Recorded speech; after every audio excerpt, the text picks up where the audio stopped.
All right, hello everyone. How do you do today?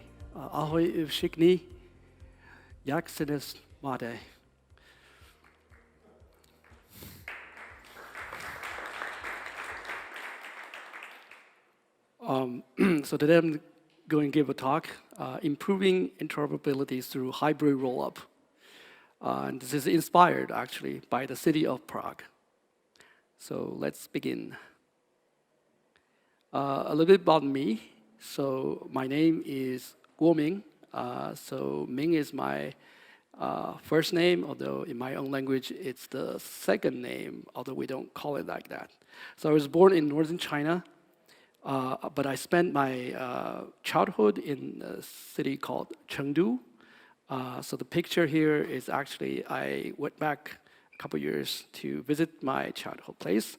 And this is a natural habitat for giant pandas. And there were actually a couple of pandas but when I took the picture, they just hide. So I'm the chief scientist of 𝘝𝘐𝘗𝘐𝘕, a smart layer 2 solution provider. My Twitter handle is 𝘔𝘐𝘚𝘐𝘐𝘕. This is a construct that I promote for decentralized economy. DAC stands for DAC, Decentralized Autonomous Community. And it is a construct for a sustainable decentralized economy, which is something I care very much. And I think it's at the heart of blockchain, Ethereum, crypto, everything. So that's something I'm very passionate about. All right, I'm here to talk about layer 2 technology. That is something I do, and it is the technology we also develop at the 𝘝𝘐𝘗𝘐𝘕. So, rollups. There's just many rollup projects spring up every day. So do we have too many of them? And the question is actually a different one for the sake of adoption, because this is a point of view of developers and the end users doesn't see it as we do. Because ideally, they don't see rollups. They don't see layer 2. And for that matter, they shouldn't even see Ethereum. It's like when you're using the internet, right? The cell phone, how many times do you think of TCP/IP or CDMA? So it is time for us to think from a product view. I know that rollup builders, we're at the bottom. There are usually a couple layers between us and the end user.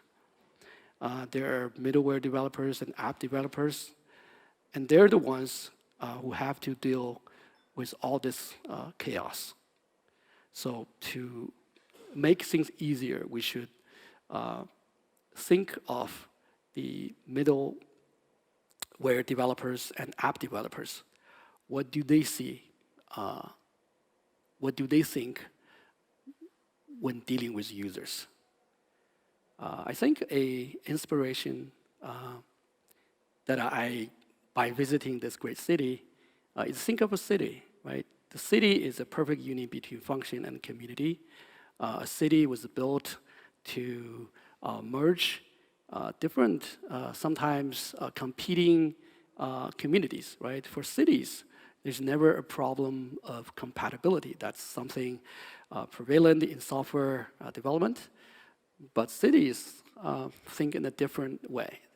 Cities accommodate people. People come together to a city to live in harmony, not to live in an environment where they have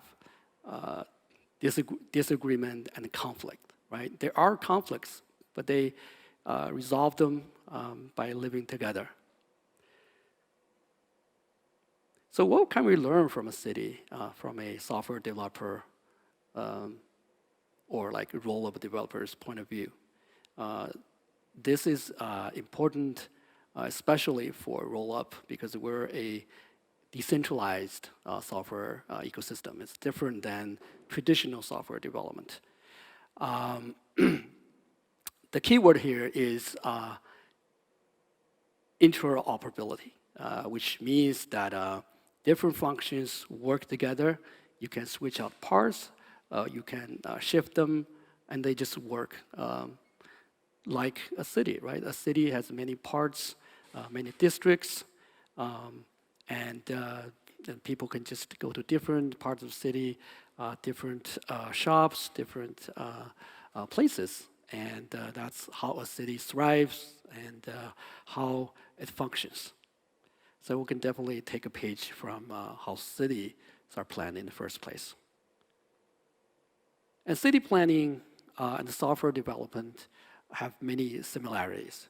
For example, zoning, right? So software usually divided the function blocks and connecting them with circuits, and city connect different zones, different districts with roads, waterways.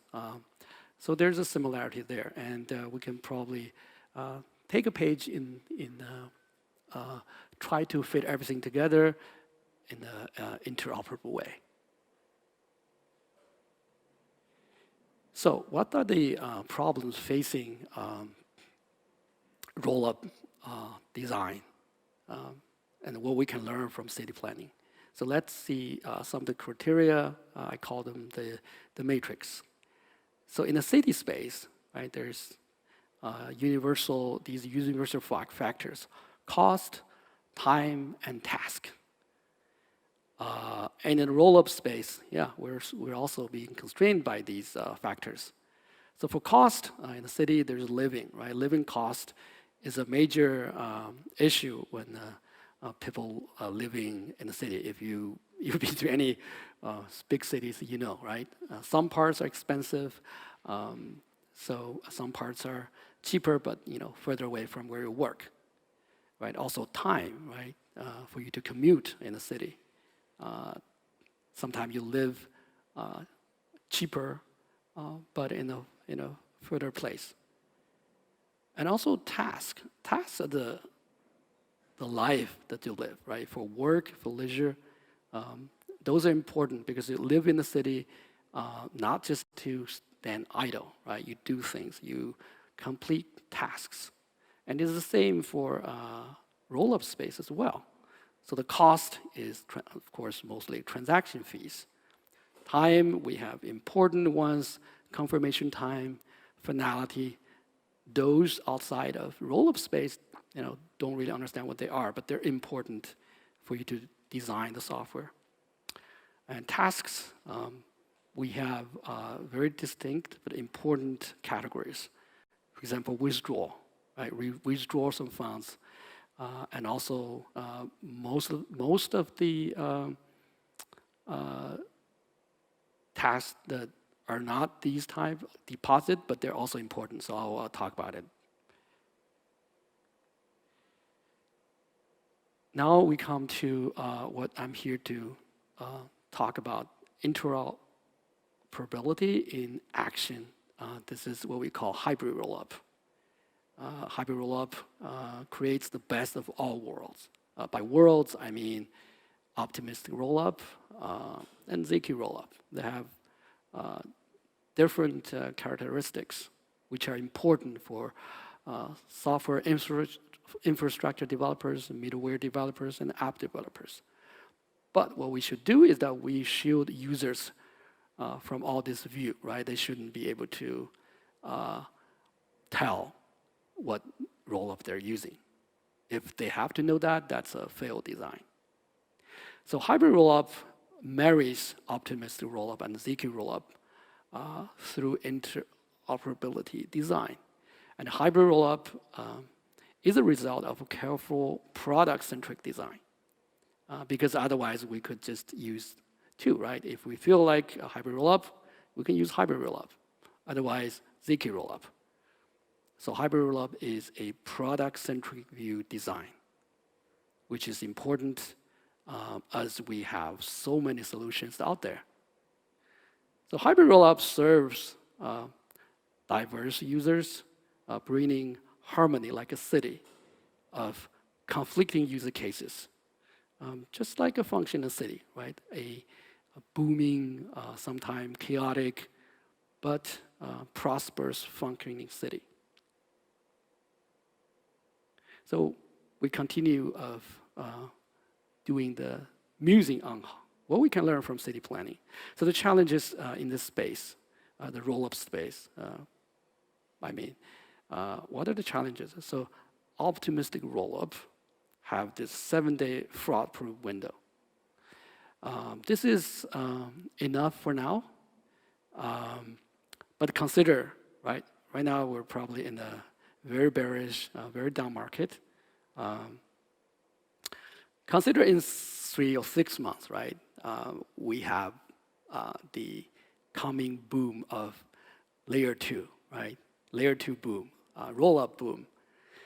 So maybe the TVL will triple, double, triple, and it will become, so significant. It's worth a major attack on Ethereum, right? Sometimes you think this is unthinkable, but when the stakes are high, anything is possible. So in that situation, the 7-day fraud-proof window might not be enough. So certain users, so this is why it's important, we talk about planning. So for a certain category of users, they actually don't care too much about the fraud-proof 7-day window, right? Because they are not the withdrawal kind of users, right? Those are the deposit type. Probably 2 banks, or 2 private businesses, right? They want to deposit a large sum of crypto. And they think, 7-day, this amount of money will attract attackers, right? They want to steal our fund. So they want, longer fraud-proof window, right? They don't, because they're depositing, right? They don't have an urgency to use it. So they can tolerate longer ones. They want security. So can you provide a 30-day, 14 or 30-day fraud-proof window, right? I bet most of people think of optimistic. They usually ignore this small but significant use case because those actually involve a large amount of funds. All right, so this is some use case challenge for optimistic rollup. For ZK rollup, so we have many ZK EVM solutions. EVM is constantly evolving. So there's a EVM stability problem, right? The circuits you developed for one version of EVM might not be compatible with a version 3 days from today. So it's a bit exaggerated, but you know what I mean. So unlike other mature VM, right? For example, like the Java EVM changes are very frequent, and that make ZK EVM very hard to maintain. So those are the challenges. So how can we learn from a city planning point of view to solve those problems, right? So we have to adopt a mitigation strategy. So for optimistic rollup, we designed in our project, the Metis team, what we call ZK MIPS that enabled a hybrid rollup that we can provide a much longer window. And this is not by glue a ZK rollup with optimistic rollup. It has to be designed carefully, like planning a city, like when Romans develop a city, right? Roman cities are usually developed from Roman garrisons, so their functions are already pre-designed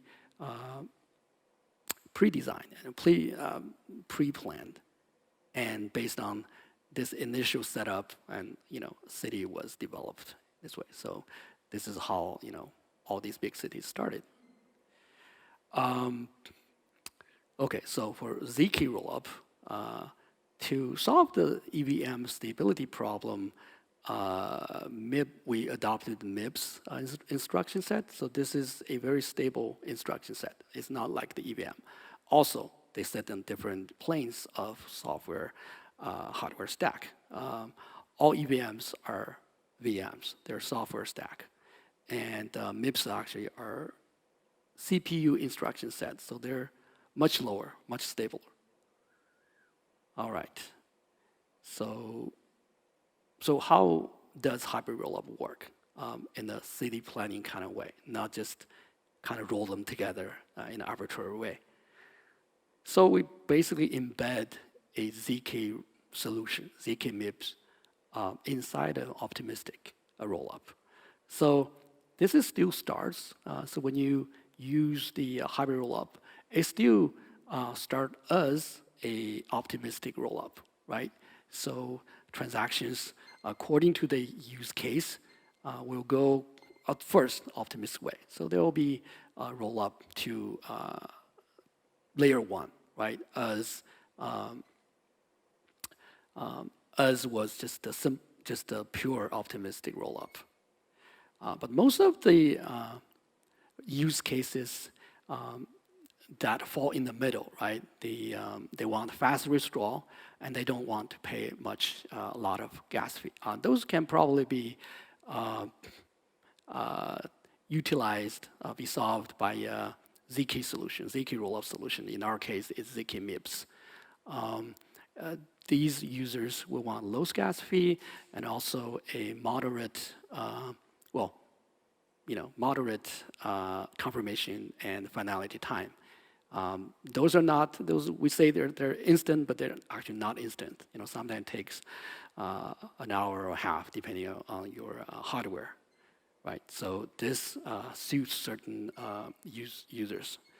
And for remember the deposit users that I mentioned earlier, those can actually be accommodated by the rest of the optimistic route.